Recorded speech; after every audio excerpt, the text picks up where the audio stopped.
พักคู่ในคู่นี่ก็พอดีเลยเหมาะเป็นจุดหนึ่งที่ชมวิวทุกคนเลยหมู่บ้านชนบทเขตนี้นี่ยังมีห้องน้ำถ่ายทุกคนเลยยังมีโชมถ่ายได้ชูเฮามานี่ก็พูดแล้วเฮาป่า คือกันกับชาวบ้านนะเวอร์นี่งอยเดาได้งอยเดางอยเดาngười đấy người đấy อ๋อมีผนังอยู่นี่เพิ่นละครับอยู่นี่ เจ๊มะลิบ้านแพ้เจ้าบ้านเนินเอา โอ้คือหมูกระทือไปคือรถคือตามกลางบ้านเลยเนาะ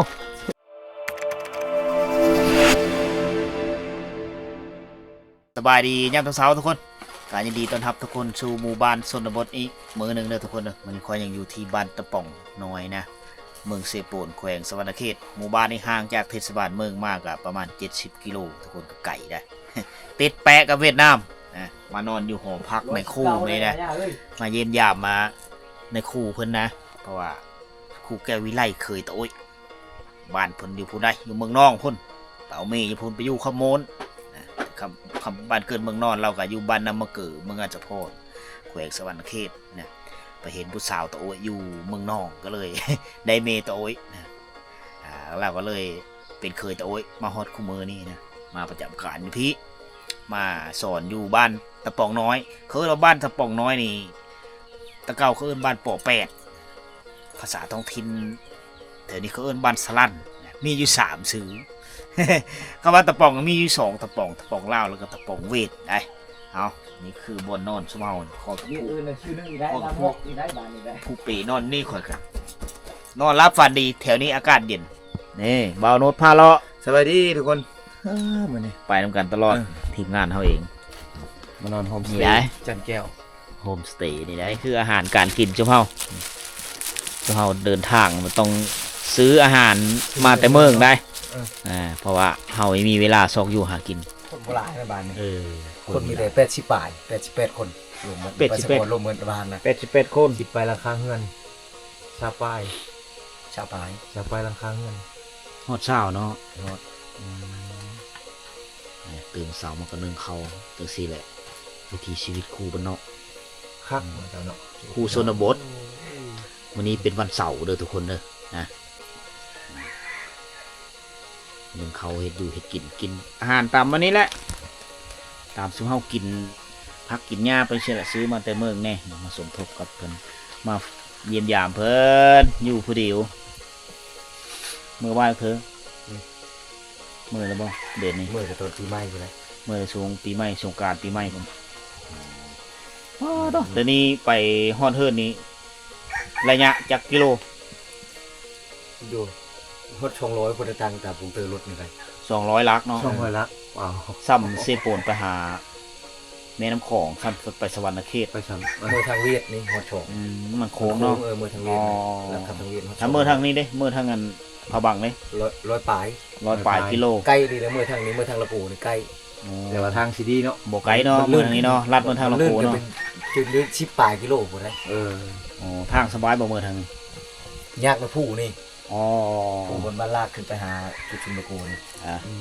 เดี๋ยวพามรถเลาะ เลาะเมื่อทางละโกลองเบิ่งมาเส้นทางใหม่ หากินได้เลยแต่ละมื้อ ทันทีนะการอะไรก็คืนเด้อ มันคือเรื่องประการเนาะ การเครียดการอย่างไรแถวไกล อ๋อ ก็ได้ยินรู้ ผู้ไทยคือเดี๋ยวแต่ว่าสำเนียงเสียงเว้ามันคนละอย่าง บ่มีพี่เลยบ่มี นี่มีพี่เลอด้วยเนาะบ้านนำมาเกอเนาะ บ่มี ไปซิเลอมาเชื่อบ่มี บ่มี มีแต่ไปใช้ ถ้ากูชุ่มไปพุ่น อ๋อ ถ้ากูชุ่มไปพุ่น บ้านนั้นแถวในเรื่องโดนแต่นี่ก็มีบ่ นี่บ่มีเท่านั้นก็ มีแต่ไปใช้ นี่ถ้ากูชุ่มไปทางหน้าป อ๋ อ อ ด มีแต่สำเนียงมันออกใส่ชื่อมีซิเลอเนาะ คือทางนั้นบ่เนาะ มีแถวนี้แถวบ้านคอยมีมันหลายผู้ไทยมันหลาย กันเบาบ่คือกัน แบบ ภาษาท้ แบ อง บ ถิ่นแต่ละบ้าน นี่แหละรู้ก็มีหลายรู้ บรูแบบหลายแบบเนาะบรูนี่บรูนี่ภูเขาบ่แปลว่าภูเขาบ่บรูนี่ หมดเลย มันเป็นชื่อของเขาเจ้า ชื่อของเผ่า แต่อยู่ประเทศไทยเขาเรียกว่าภูเขาบรูบ้านพักคู่ในคู่นี่ก็พอดีเลยเหมาะเป็นจุดหนึ่งที่ชมวิวทุกคนเลย นี่ตัวนี้จะเป็นขุมระเบิดกระ เจ้าปลูกต้นไม้ซื้อต้นไม้นี่ขายมากฤดูกาลตัวนี้มันจะเป็นดอกแล้วล่ะเส้นทางตัวนั้นเป็นเส้นทางที่ออกไปเสื้อบ้านตะป่องนะบ้านตะป่องใหญ่แล้วก็บ้านลูเซเลียสุดอยู่พุ่นเป็นหมู่บ้านน้อยๆตั้งอยู่กลางภูอ้อมรอบด้วยภูเขาการซื้อการขายแถวนี้ไปซื้อเครื่องยูฮานทุกคนก็มีเมนตลาดได้หานอยู่เวียดนามเลยอันนี้มองปลาซิวบ่มองปลาซิวเนาะเสียบร่องเลื่อยแปลว่ามองนะว้าภาษาเวทได้เบิดได้แถวนี้ตอนเช้าๆทุกคนตอนนี้เวลา6:30นะชาวบ้านก็เริ่มทยอยไปฤดูกาลนี่ก็คือฤดูฮือไฮได้ออกกระพ้าอยู่ในกระพ้าก็จะมีกระตุกน้ำแล้วก็มีเข้าเอาเกลือเอาแป้งโน่ไปหาอยู่หากินอยู่ที่ไหเลยนะตอนแรงๆแต่เว้นเริ่มตกไปแล้วก็จะทยอยมาบ้านชนบทเขตนี้นี่ยังมีห้องน้ำถ่ายทุกคนเลยยังมีโชมถ่ายได้ชูเฮามานี่ก็พูดแล้วเฮาป่า คือกันกับชาวบ้านนะ แต่ว่าขี่รถไปใกล้ๆพุ่นแหละเฮาป่าพุ่นแหละมันเป็นวิธีแบบมันเคยเป็นแบบนี้เจ้าเคยใช้แบบนี้แต่เลิกมานะถ้าว่าเฮาเยอะไปถ้าว่าจะเฮ็ดห้องน้ำนี่ก็ได้บ่ได้อยู่แต่ว่าแถวนี้ยังมีท่านเอ็ดนะเพราะว่ามันก็ขึ้นกับความตื่นโตของชาวบ้านนะยามเสาไปเมื่อได้อัดเหินมาแล้วนี่มีท่านฮอด7:00 น 6:30 นไปแล้วทุกคนนะอันนี้คือนาเวของเจ้าหลังคาเฮิร์นเนี่ยจะตีบแต่ก็ประมาณ10 ปลายหลังคาเฮิร์น17 หลังคานะไปหมดแล้วสดทรงเฮิร์นนี่ออกเป็นเฮิร์นแบบเวียดนามพระเจ้าเอาไม่เฮนะแต่ว่ามุ่งสังกะสีไปได้โอ้ไปตักน้ำไก่เนาะเยื่องแล้วบัดนี้เนาะตะเก้าตักอยู่นี่มันบ่อ๋อมันแห้งเนาะ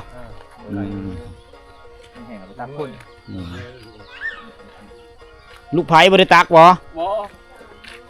ตักบ่ทันเวลามีชื่อเวียกงานเลยอ๋อเราไปเวแล้วไปเขาไปไห้แล้วไปขึ้นเฮิรนเจ้านักได้นักมันเท่าเลยเอาเฮ็ดทำให้ได้เนาะทำเฮ็ดได้ไป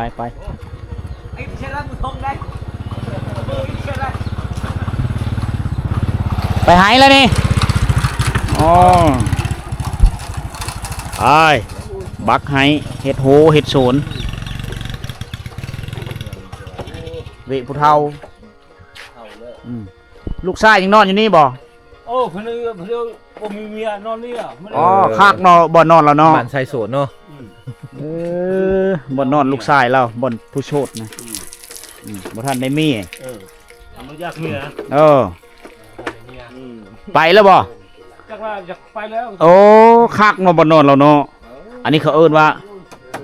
บ้านอันเฮิรนชายโชดมีผ้าห่มแน่บางเธอกะหมู่มานอนน้ำนี่สนะก็เอาผ้าขนน้ำปูเลยคักได้ อันนี้คือ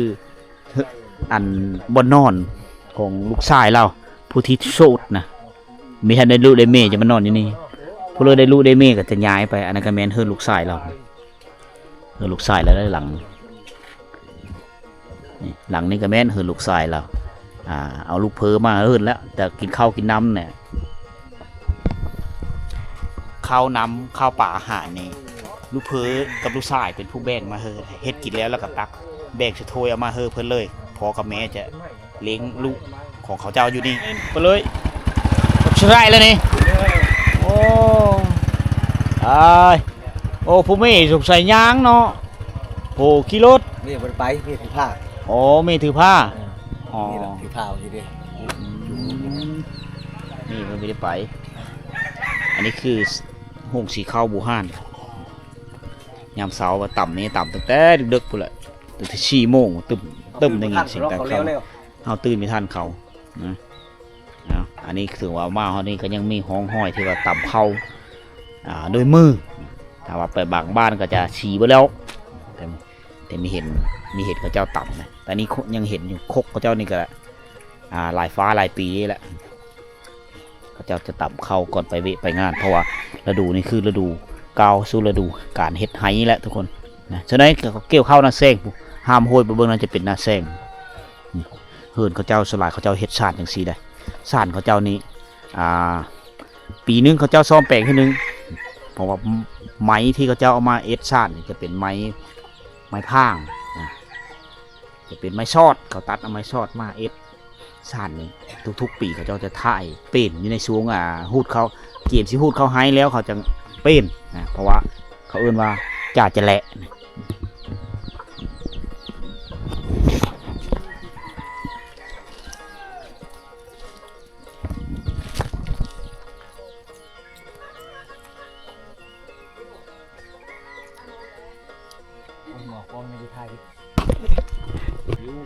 มาเบิ่งเฮิรนเขาเจ้าทุกคนนะ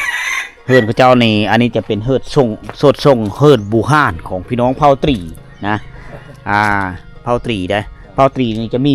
ส่งเฮิรนแบบนี้แล้วเป็นเอกลักษณ์ของเขาเจ้าเองเลยนี่ตัวนี้ตัวด้านเทิงจะเป็นใบตองคอนะอยู่เทิงสุดจะเป็นสังกะสีแล้วจะมีซ่านแบบนี้กับแมนเผ่าตรีโลดถ้าว่าเป็นเผ่ามังกรเขาเจ้าจะไม่ได้เฮ็ดเฮิรนแบบนี้ส่งเฮิรนเขาเจ้าจะต่างนะสิ่งที่เราเห็นนี่ก็คือทุกสิ่งทุกอย่างแมนสายเครื่องจากวัตถุดิบจากธรรมชาติทั้งนั้นอันนี้จะเป็นไม้ผ้าไม้ชอดไม้ชอดมัดด้วยหวายตัวนี้จะเป็นหอบทอดนี่เขาเจาะมาอันนี้เอิ้นว่าเส้นฝาภาษาบรูเอิ้นตรูนี่เส้นฝานี่ก็จะใส่ไม้ใส่หวายเจาะไม่มีเล็กตะปูจักเล่มเลยนะนี่นี่มัดด้วยหวายทั้งนั้นเลยอันนี้คือเฮิรนบูฮานของพี่น้องเผ่าตรีเขาเจ้าจะเจาะปองเยี่ยมจะเฮ็ดกว้างยาวเนาะมันลมเฮาเนาะยามฮ้อนมันลมพัดสบายเนาะนี่มันอันนี้จะเป็นขางเขาเจ้าใส่ไม้ค้ำถือว่าไซส์ตะปูใครมันไซส์ตะปูก็มันน้อยสุดส่วนหลายก็มัดเอาเวลาลมมาแห้งๆนี่ห้าประกันนะเพราะว่าไม้ค้ำนี่ไม้ตัวนี้ลมมาทางนี้ไม้ตัวนี้ยึดไว้มีเฮิรนนี่โยกไปโยกมาเนี่ยไม้ตัวนี้ยึดไว้ลมมาทางนั้นไม้ค้ำทางนั้นเขาเจ้าจะปิ้นไปนะพุ่นไหนนี่ปกติแล้วสำหรับตัวนี้มันเขาเจ้าจะค้ำมาทางนี้ไหนลมมาหายห่วงฝั่งดินค้ำลมพายุมาถือว่าเฮิรนนี่ปลอดภัยอันนี้คือสวดทรงเฮิรนพี่น้องเผ่าตรีครับเซนเจ้าชินเจ้าเฮ้ย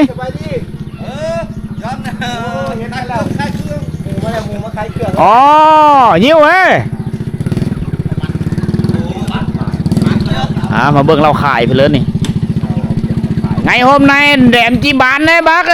ngày hôm nay đi bán hàng hả ngày hôm nay คือมื้อนี้มีโอ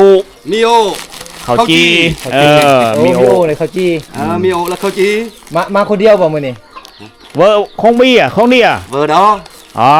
เมียเพิ่นอยู่พุ่นข้างหลังขาดเมียบ่ได้เนาะเมียละกันเมียเจ้าหนังใช่เมียเจ้านะเครื่องเต็มเลยเวอร์นี่ngồi ở đâu đây ngồi ở đâu ngồi đấy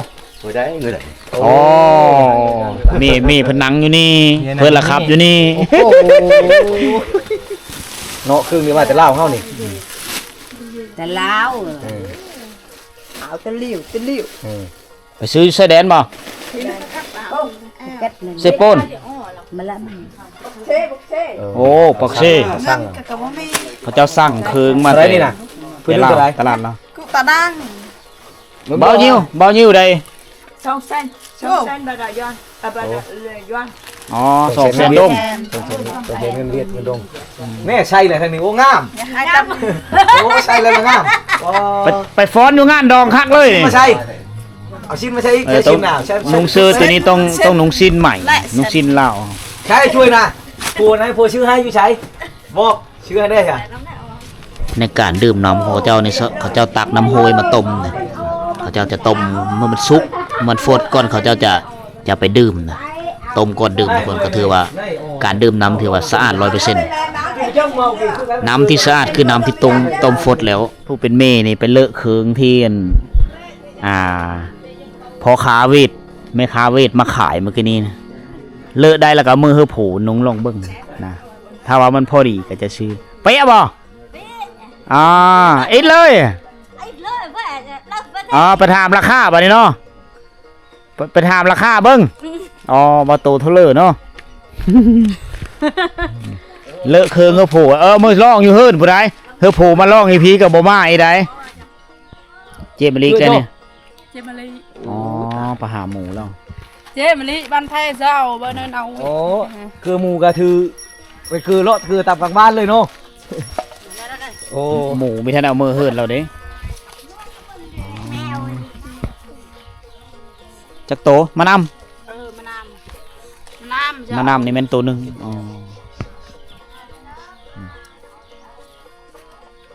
ตัวนึง มีท่านเรามือเฮิรนนะต้องได้มาเกิดอยู่เฮิรนพี่แล้วแม่มันอยู่พี่ เชิงเล็กเย้านี่ บ้านไทย โอ้ บ้านไทยรีพิเชิม รับจ้างเลี้ยงนะรับจ้างเลี้ยงจ้างเลี้ยงเดี๋ยวนี้เขาซื้อตัวเท่าไหร่แล้วหมูมันนำมาแล้วชำไหนล่ะทำเชิงเลย ก็นางตามพระตามเยอะทำ 500,000 600,000แล้ว โอ้หา600,000เลยหน่อยเนาะ อ้าว จามันอันแต่เอะเต้ มันตายเต้ หมูกินแล้วมันยังย่านอยู่ ตัดด้วยอันน่ะเตือง จังเตรีย เตืองเตะจำเอาควายมาเอาควายมาเลี้ยงแล้วจำครอบของรักษาครอบผีเนาะไฟฟ้าจะเอาใช้โซลาร์เซลล์แผ่นซากจากแสงตะเวนเบิร์ดูดงแล้วไหมเฮือนละอันเนาะทานเจ้าแขวงเพื่อนเอามาฝาก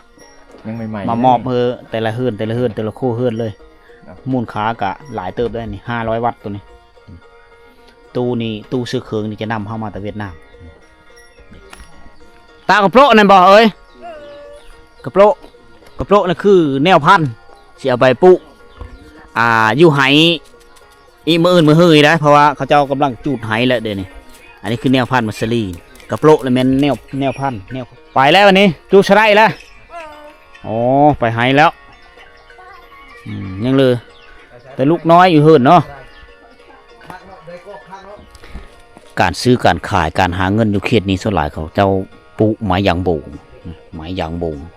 นี่ก็เป็นไม้ชนิดหนึ่งที่ขายเปอะมันก็เจ้านำขายโรงงานนะหลายคนหลายพี่น้องชาวไทยก็เคยคอมเมนต์มาถามว่าไม้ยางโบงคือไม้อะไรนี่ก็เป็นไม้นึงเขาไปเฮ็ดเกลือพลาสติกนี่ไปเฮ็ดอย่างต่างๆอย่างมันก็ทุนเป็นอย่างติดรถไปเอ็ดได้ทุกคนแอนหมดนึงเขาเจ้าขายกิโลนึงประมาณ3,000-4,000 กีบนี่แหละนะได้เลาะไปตามแต่ฝั่งภูแหละอยู่ลุมอันนี้ห้อยกระป๋ายนี่ผู้ลักไม้มาลักไม้กดม็อกเวียดนามเพิ่น ขึ้นบนได้อย่างฝุ่นป้ารถไปขึ้นได้ อันนี้ไหน โอ้มันมืดแต่ขึ้นบนได้เห็นว่าแบบนี้ได้ฝุ่นโดนลุ่มข้างลุ่ม ตีนน้ำก็ขึ้นไม่ได้เนาะ ขึ้นไม่ได้ บ อนนี้นี่ได้ฝุ่นโดนเฮือนฝุ่นมันถือบ่ได้ฝุ่นโดนนะเป็นป้ารถหลายเทื่อแล้วออกมาแต่กระป๋ายนะ มันคือมันเป็น ลุ่ พุ่ ม ง เวลาเราอันนั้นแห้งแล้วมันพัดลง ได้ยินเสียงน้ำตกน้ำไหลธาตุวิวพันล้านทุกคนเขียวทุ่มเบิ่งเวียดนามห้ามโหยไปนี่กันแมนแล้วนะแก้ววิไลพาเลาะบ้านมาเนี่ยเคยตะโอ้ย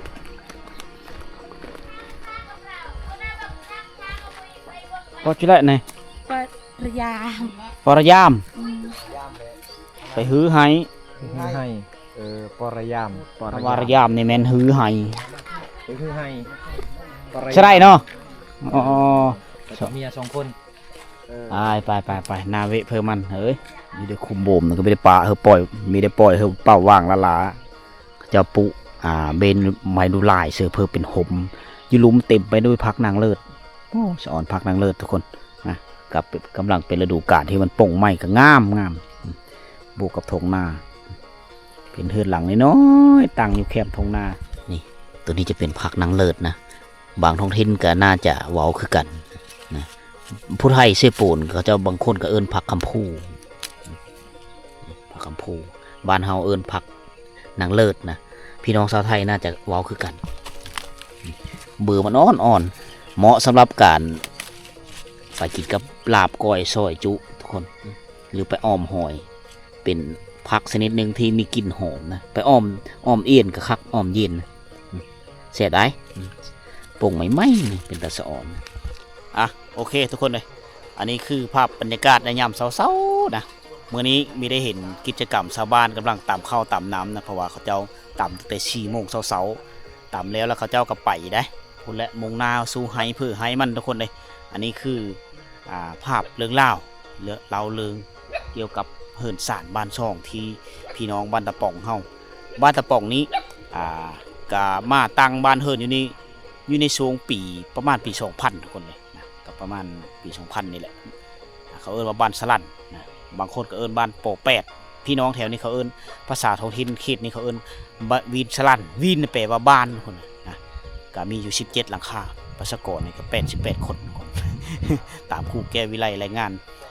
สถิติประชากรเธอฟังเมื่อเช้านี้นะก็เป็นบ้านน้อยๆมีโรงเรียนถาวรได้โรงเรียนเฮ็ดแล้วแล้วคือวิดีโอก่อนเข้ามามือค่ำๆมันนะทุกคนได้เบิ่งโรงเรียนสร้างสำเร็จแล้วก็เป็นเวลา2 เดือนปลายที่